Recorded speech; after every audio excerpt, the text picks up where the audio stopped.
not the flowers that you grow in the garden, not the flowers that hedgerows, but about flower-class corvettes. They were always known by those who served in them as the flowers. So, what were flower-class corvettes? Well, when you think of the Battle of Britain, you automatically think of Hurricanes and Spitfires.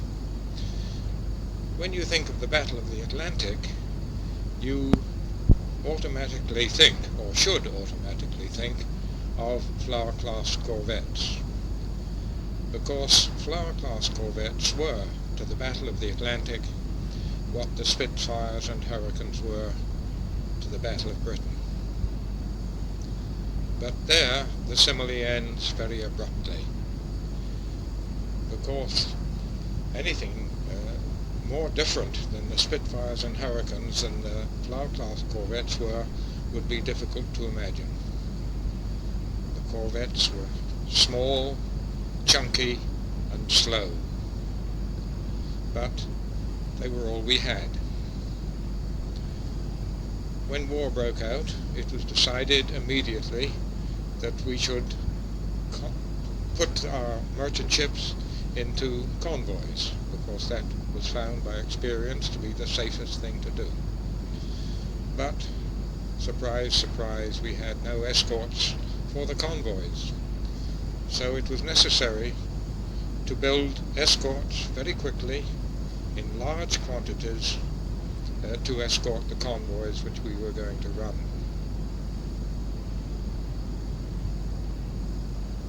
We had no suitable ones, but the flower-class corvettes were designed on the system of whale catchers.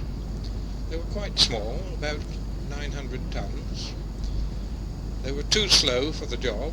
They could only do 16 knots, but they were cheap, and they were built in great numbers, and they were all named after flowers. And that caused a problem straight away. There were 280 corvettes built. You try and name 280 flowers, and it's a little difficult. Some of the names were not very suitable. One corvette was named Pansy, HMS Pansy. Well, in those days, the word pansy meant something different. It meant something homosexual, and you imagine a big three-badge bearded able seaman saying, "I'm a pansy, I am," or the captain, who was often known by the name of his ship, something like bishops, I believe, are named after their see. The Bishop of Exeter is known among the cloth as Exeter. Well, the captains of naval ships are generally referred to by the name of their ship. And it was difficult for the captain of Pansy to say, "I'm Pansy." So she had the shortest commission of any naval ship, I think. Within a fortnight she was recommissioned as HMS Heartsease. There was also the Periwinkle.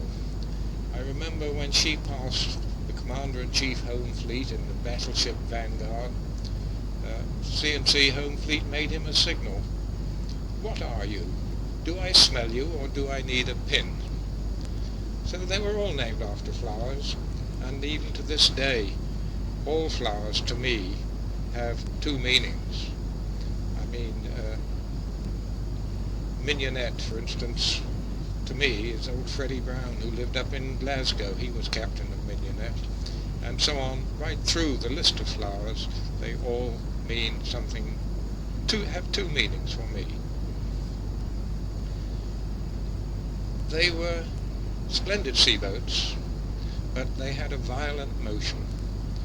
You felt very safe in them, or at least I always felt very safe in them. In a North Atlantic gale, you'd see the destroyers getting smashed up and going into Iceland for repairs and so on, but we in the flower-class corvettes kept at sea the whole time, bobbing up and down, rolling terribly, but they were splendid seaboats, and you never had any worry about their sea-keeping capacity. They started off with a crew of only about 60, but as more and more armaments were brought on board, we ended up with a crew of something between 90 and 100, which is a very large crew for a very small ship. Living conditions were quite terrible, but we had a sort of love-hate relationship with them. We hated them, but we loved them. They were very nice ships to be in, and I liked my little corvettes. So, how did I get mixed up with them? Well, the first 2 years on Renown, first 2 years I served aboard the battlecruiser Renown, which was a splendid ship to be on. She was always at sea, in action many times, and to a beginner in the Navy as I was, she was a splendid ship to learn all about the Navy and the ways they worked. And as time went on, I found myself officer of the quarters of Y turret, a big 15-inch gun turret, twin turret on the afterdeck of Renown. And although I should have been, I suppose, honoured and flattered at getting this responsible position, it just wasn't my cup of tea. I was no gunnery officer. I didn't like being inside a 15-inch turret. I didn't understand it, and at the time I saw more and more of these corvettes in Gibraltar coming in to service. They were wanting volunteers to serve in them, so I asked if I could serve in corvettes, and a magic wand was waved and I left Renown. After I left Renown, the first thing I did was what they called a hunting course to the aptly named HMS Nimrod, which was a shore base at Campbelltown on the Mull of Argyll. We went there and we were taught to hunt submarines. We had a tame submarine, and every morning it used to go out to sea, and we would go out and hunt it. It would submerge, and at the beginning of the course it would tow a buoy so that you could cheat, you could see where it was. But then as the course progressed, they took the buoy away and it was free, and you had to hunt it and attack it, and so on and so forth. Sometimes we went down in the submarine to see what the other half looked like when you were being hunted. So this lasted, it was a fortnight's course, but it lasted a bit longer for me because I had to go down to Buckingham Palace halfway through the course, so I had to do it all over again. But having completed the course, I went home on leave down into Hampshire. Then suddenly the telephone went, and it was Admiralty saying I was to go to Liverpool immediately, and they couldn't tell me what the job was, but as soon as I got there I was to report to Captain D at Oral Hay in Bootle, and he would tell me what the job was going to be. And I said, well, what do I have to take? Tropical gear or Arctic gear? It said, take the lot, take everything. He said, and call in at Admiralty on the way north. We booked a sleeper for you from London to Liverpool. Call in at Admiralty and we'll tell you more about it. Well, I called in at Admiralty, but they still wouldn't tell me about it. They said, it's very secret, we can't tell you what your job is going to be, but Captain D will tell you in the morning when you get to Bootle. So I went down to Bootle in the morning and I reported to Captain D, and he said, Pierce, I don't know anything about you, we haven't got a job for you. He said, go up to the officers' club or go around the docks, he said, and we'll see what we can find. So I just didn't know. I wandered around Liverpool for the whole morning, and when I went back to the officers' club, they were searching for me. Telephones had been ringing, where's this fellow Pierce, and so on and so forth. So I went down to Captain D's office, and then I found out what it was all about.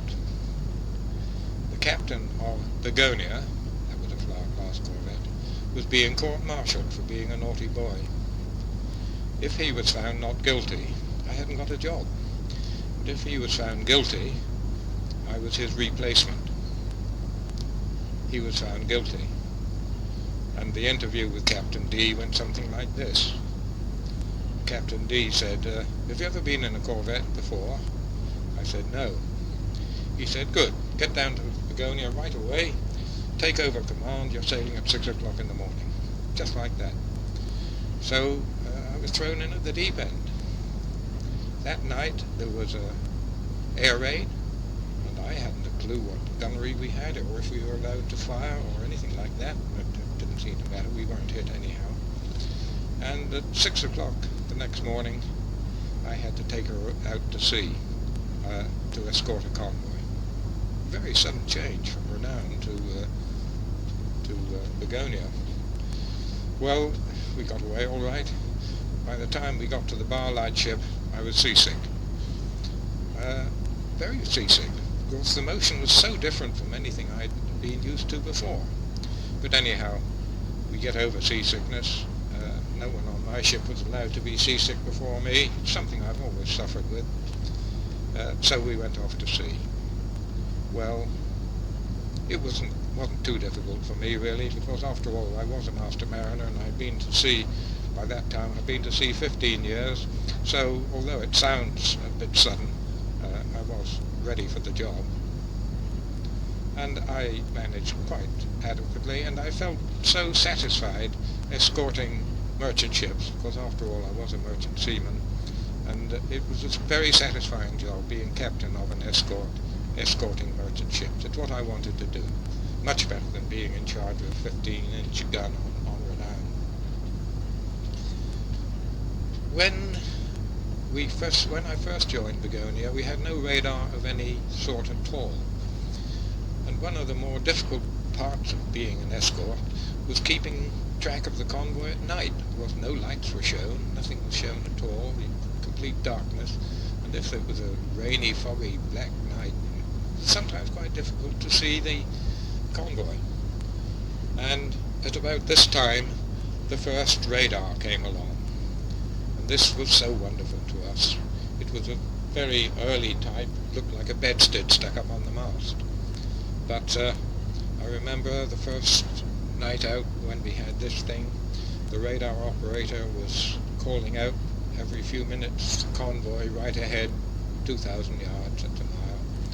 Of course, my station, being a very junior corvette, was always astern of the convoy at that time.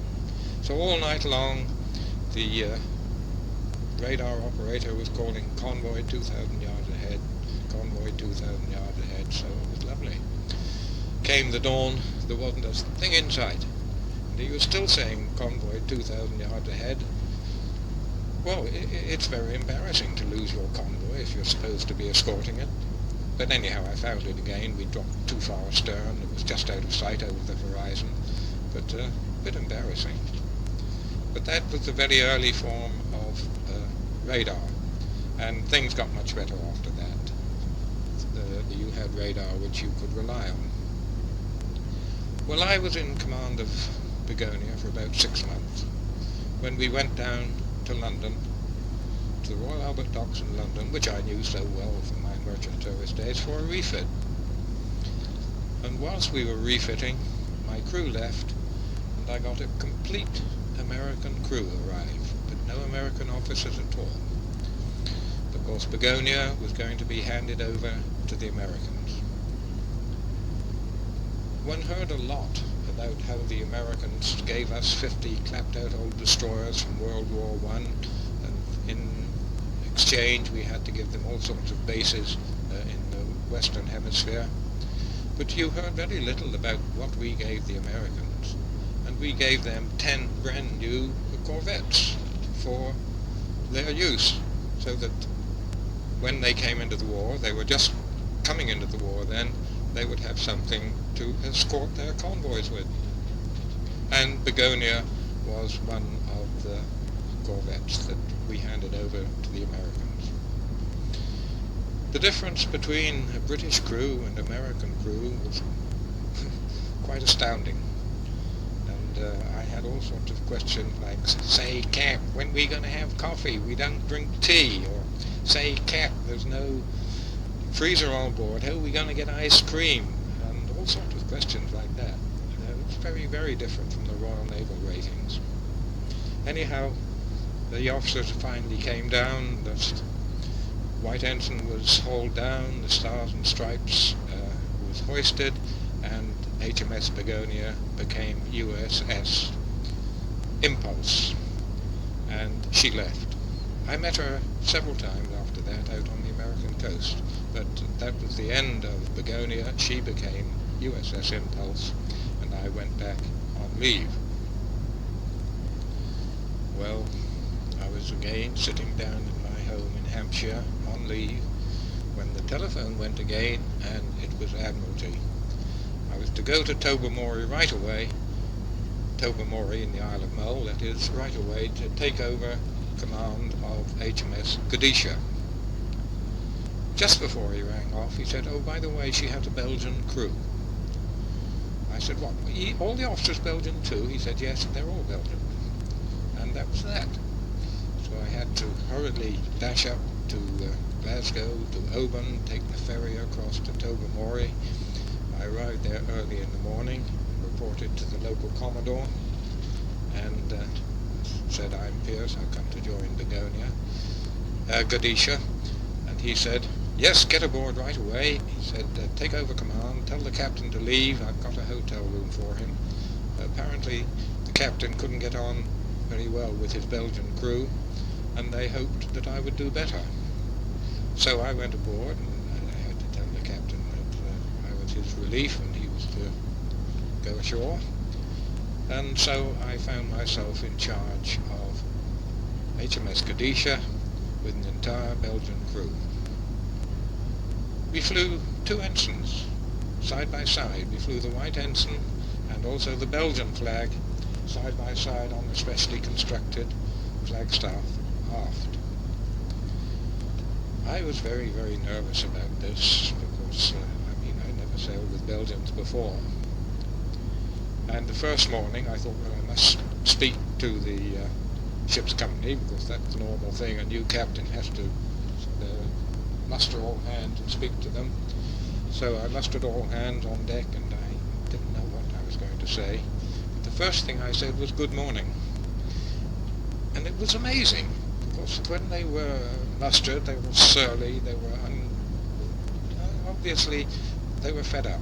They'd been a fortnight up in Tobermory, working up. They got nowhere. They were fed up. They wanted to fight the Germans, and they got a new captain, and they were fed up. And I said "Good morning," and you could almost feel the difference.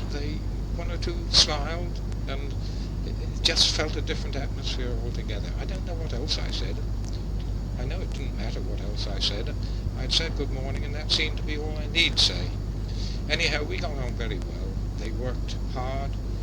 This working up, we had to do it again. All sorts of peculiar things you have to do to get your ship's company worked up properly. One of the things we had to do, I remember, we were told there was a fire in the Western Isles Hotel up on the cliff top. Go and put it out. There wasn't a fire, of course. This was an exercise, but they had to think some way of putting the fire out in this hotel ashore. Another thing I was asked to do, quite suddenly, a signal. Take a boiled egg over to HMS so-and-so, who was next door. There was no use saying we hadn't got any eggs, only egg powder. Of course, he said, take an omelette over. And stupid things like that, and sometimes not quite so stupid. All sorts of exercises. And the Commodore used to send his boat round at night to see if you were keeping a proper watch, a proper lookout. And one night they came onto my ship and stole a heaving line, and my watchman, quartermaster, hadn't seen them. And the next morning you get a rude signal, "Come and collect your heaving line, which we took from your ship last night. You better keep it, better watch," and so on and so forth. Well, the next day my Belgian said to me, "Sir, may we steal the Commodore's motorboat?" I said, "I don't want to know anything about it." But next morning, that night, they swam over to the Commodore's ship. His motorboat was hanging astern. They stole it, and next morning the Commodore's motorboat was astern of Kadisha. Well, the Commodore didn't mind. He took it very well. I expect he told his own crew off pretty severely, but he took it in good part as far as I was concerned. Anyhow, I said I didn't know anything about it. At the end of a fortnight, the Commodore said to me, "That's fine," he said, "you've made a big difference to this ship. Off you go now to Liverpool, and you can take your place with convoy escorts." So I took her down to Liverpool, and we got quite a big reception in Liverpool, because this was the first Belgian warship that had ever been. Belgium hadn't got a navy before the war, and we were the first one. We had a big send-off. The Belgian minister came down and spoke to them. He spoke in English, because half my crew were Walloons and the other half were Flems, and one were French-speaking, and the Flems were Flemish-speaking, Dutch-speaking, and they weren't very fond of each other. There's a certain amount of hard feelings between Flems and Walloons in Belgium. But, summing it up, they were very, very keen to fight the Germans. These people were fishermen or merchant servicemen who'd come across from Belgium to fight the war. Some of them had left their wives and families in Belgium, and they were dead keen to have a go at the Germans. They weren't interested in King's regulations and Admiralty instructions at all. They just wanted to fight the Germans. So C&C Western Approaches said to me, "We've got to make a success of this. Anything you want, you have but to ask. We can change the crew for you if there's anyone who doesn't fit in. Make sure it's a success." And we were going to go on normal convoy duty. That was a fortnight out, a week out, and then you meet a convoy and you come back and you have a voyage of a fortnight. And this seemed to be very settled. A week out, you meet an inward convoy and you come in with that. A week in port, then out you go again. In fact, it seemed so settled that I rented a house, and I was bringing my wife up to Liverpool to live in this house. And so we sailed, and we didn't get back for a year, because America had just come into the war, and the whole escort group was sent over to America to show them how to escort convoys and help them out, because they were losing a lot of ships on the American coast at that time. We didn't know we were not coming back until we reached the mid-ocean meeting place where we were to transfer to the homeward bound convoy, when we were told we were to carry straight on across to Newfoundland.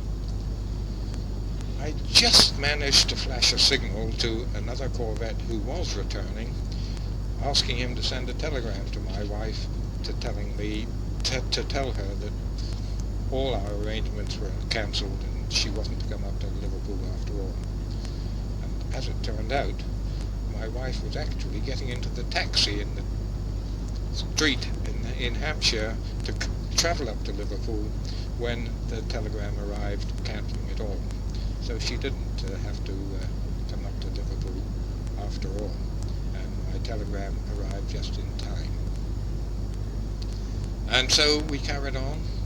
As I say, we didn't get back for a year. We went to Argentia, then we went down to Bermuda, then we went down to Trinidad, and we were based on the American seaboard for quite a long time. We were based in New York, running convoys down to the Caribbean Sea.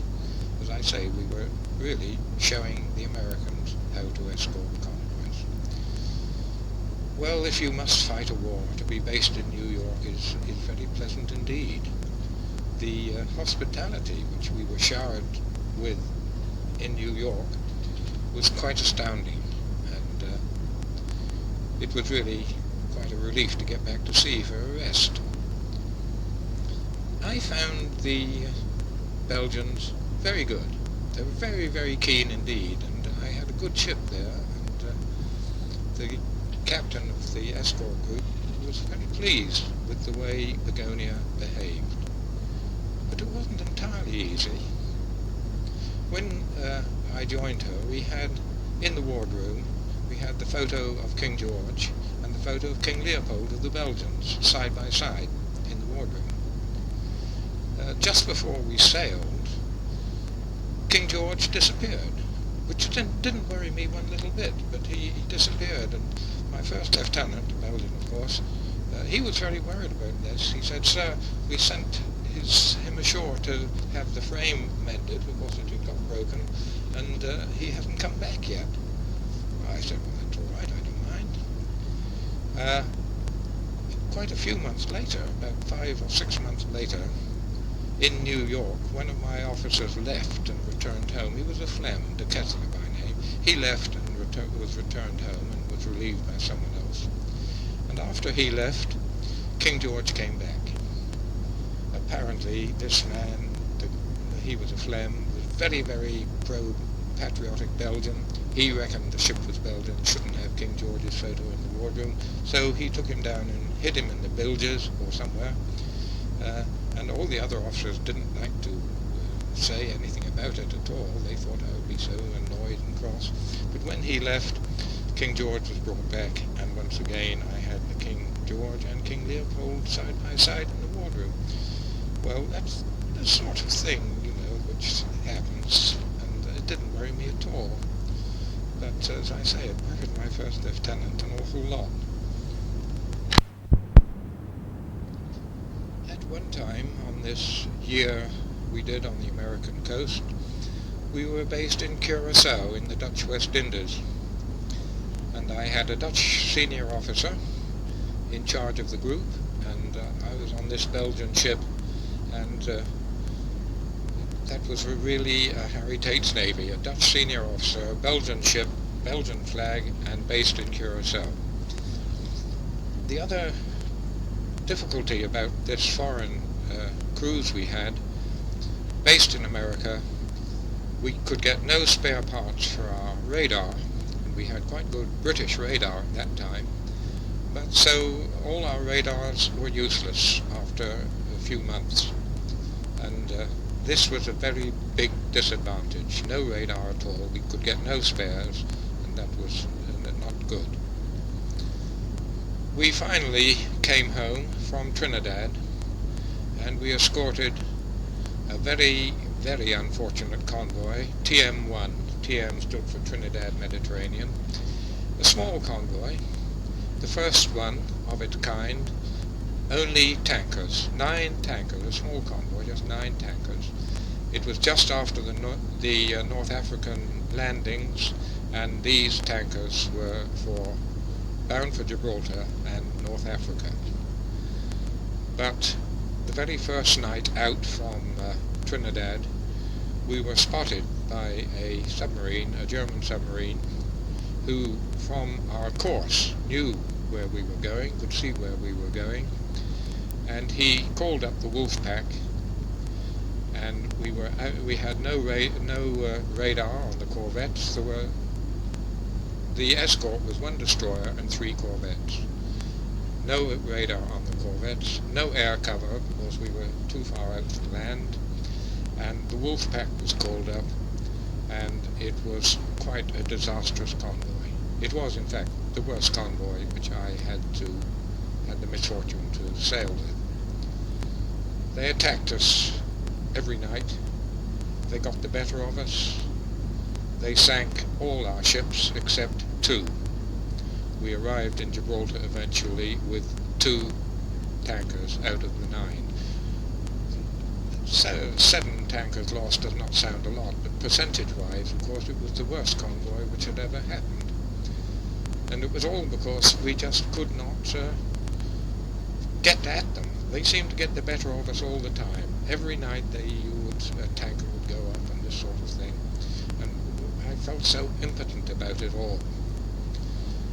Of course, when ships are being lost, you can't all pick up survivors and so on. One ship each night, one corvette each night was detailed off to rescue the people, survivors from the water if they could.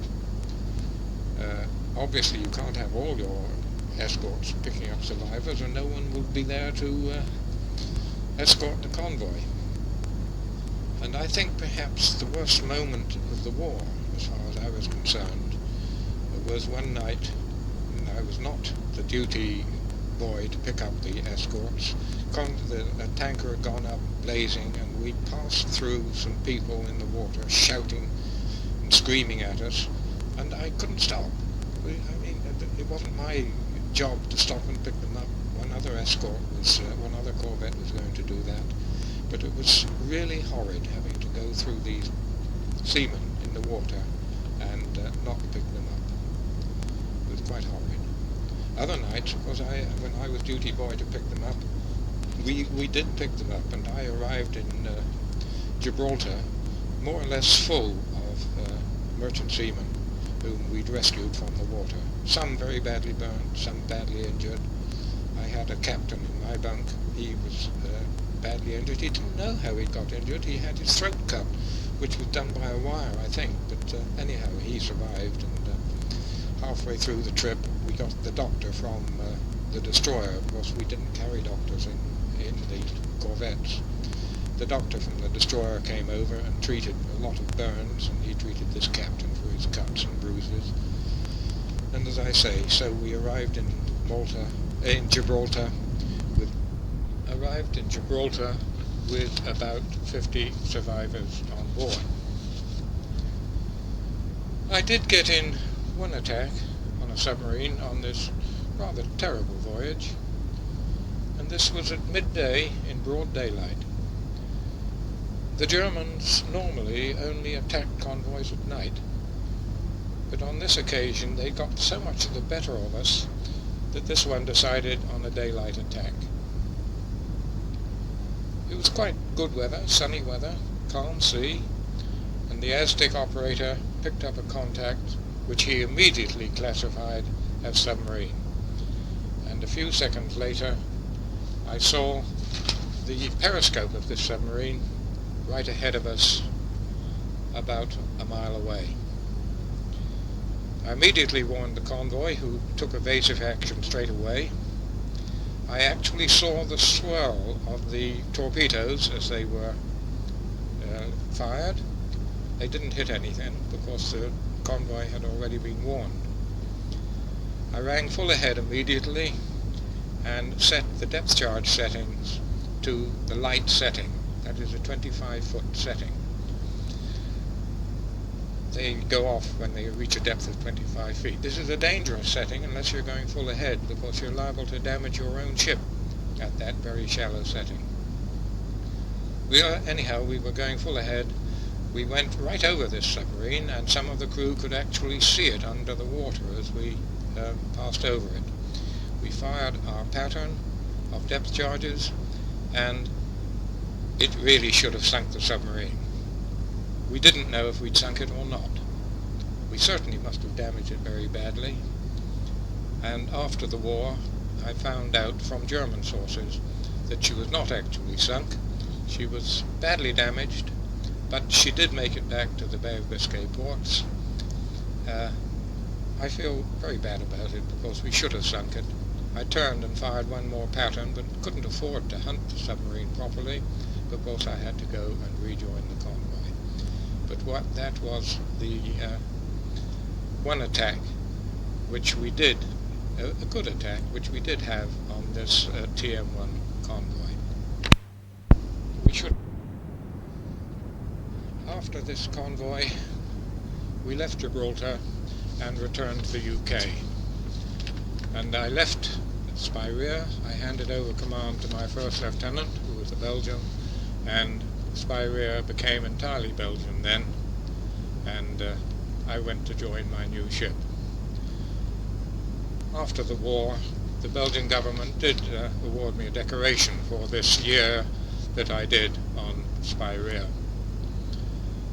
My next corvette, on Kadisha, my next corvette was Spyria, and we were based in Londonderry, and we were running on the Sierra Leone convoys. They were always very slow, and it was a long voyage, and sometimes we got rather a rough time crossing the Bay of Biscay from submarines.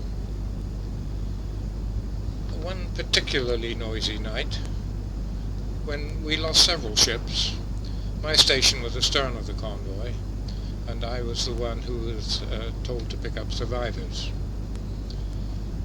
I remember picking up one man who was very lucky to be alive because it was a pitch black night and I could hear him shouting, yelling in the water, and I managed to steer to him and he just scrambled aboard completely unharmed. But his ship had not been torpedoed. He was on lookout on the forecastle head. The ship next to him was an ammunition ship, and she had been torpedoed and exploded in a terrific crash, and he was blown overboard from his own ship.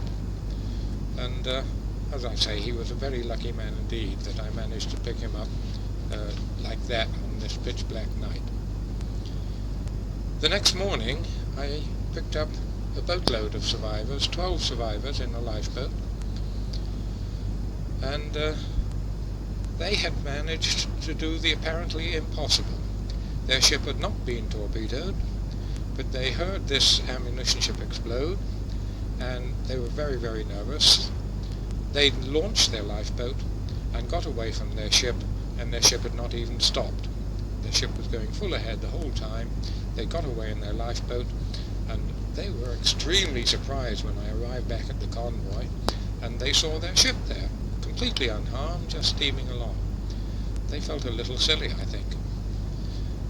Their captain was very, very pleased to get 12 members of his crew back that he thought he'd lost, and he was very pleased with me. I met him several times since, and he passed me over a pillow slip of goodies, presents for saving, for returning all his 12 men that he thought he'd lost for good. The next voyage, the Italians capitulated and the Mediterranean became open for through traffic. And just because I happened to be on the port side of the convoy, I stayed with the Mediterranean section, which suddenly had their orders changed and they went right through the Mediterranean instead of going around the south of south of Cape Good Hope. And so I found myself in the Mediterranean going right through to Alexandria, where I was for a year before I ever came back again to England. And that was just because I happened to be on the port side of the convoy. Well, the Mediterranean was quite quiet after the Italians had capitulated. There were a few U-boats there, but not many, so we had a fairly quiet time running convoys from Alex to Gib and back again. Later on, when I got my half stripe, I left Spiraea and was appointed to HMS Bideford, which was a comfortable, fairly old sloop, quite slow, not nearly fast enough, but she was a lovely ship, crew of about 180 to 200, I suppose, and a nice ship to be on. But one morning the Admiral sent for me, the Admiral in Alexandria sent for me and said, you are to go to Beirut for a refit. I said, but sir, I don't need a refit, we just had one. He said, nevertheless, you will go to Beirut for a refit. You'll sail at 6 in the morning. So I said, yes, sir. And off we went next day to Beirut. When I arrived in Beirut, I reported to the naval officer in charge, and I said, what is all this about? I said, I've come for a refit, but I don't want a refit. He said, well, it's really a sort of political refit. The French are very unpopular here at the moment, and they want to send a cruiser in here. If you're here, there isn't room for a cruiser. So you'll be here for some time. Give as much leave as you like to your ship's company. Take as much leave as you like for yourself. You'll be here for some time. So that was a very pleasant way to fight a war. We had nothing to do. I got my cabin painted out. We didn't need any big refit. And I toured the Middle East. I went to Damascus and the Holy Land. I even went across to Cyprus and toured Cyprus. My ship's company had leave, each half, and we were there, I'm not sure, several weeks, about 6 weeks I expect. And then we went home to the UK, and I found myself based on Plymouth. and we were running convoys up and down the English Channel.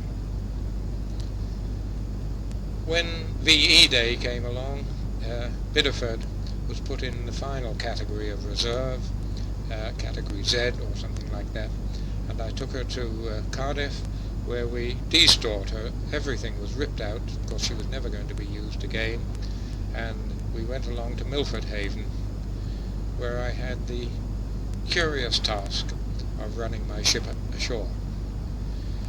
High water, spring tide, I had to run her up on the mud, and it is an odd feeling because you spend your life at sea trying to keep your ship off the shore, and on this occasion I had to point her straight at the land and ring full ahead.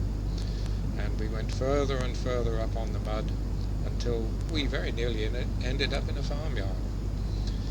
Then the tide went away, and there we were, high and dry, and had to wait for 12 hours until the next high tide, and a launch could come along and take the rest of us off. The few people who were left on board were taken off, and that was the end of Bideford.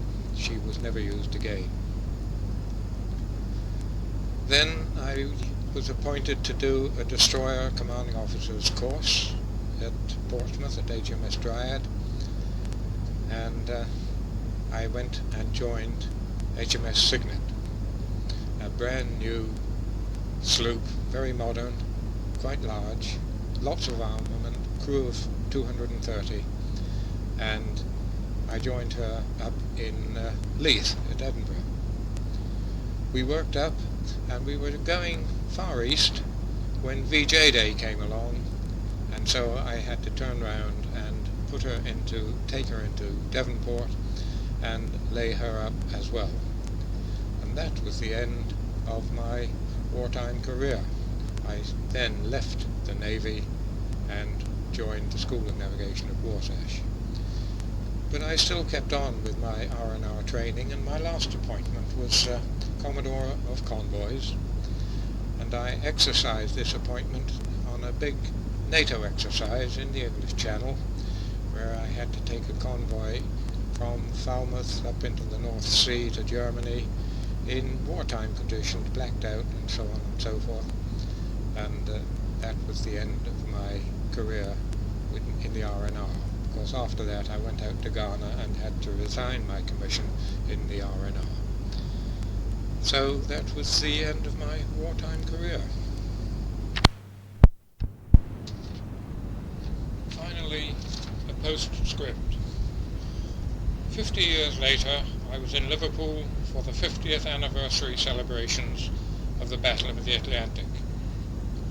It was a great occasion, and Liverpool had really made this a week to remember. There were about 3,000 or so so-called veterans who were entertained for the whole week.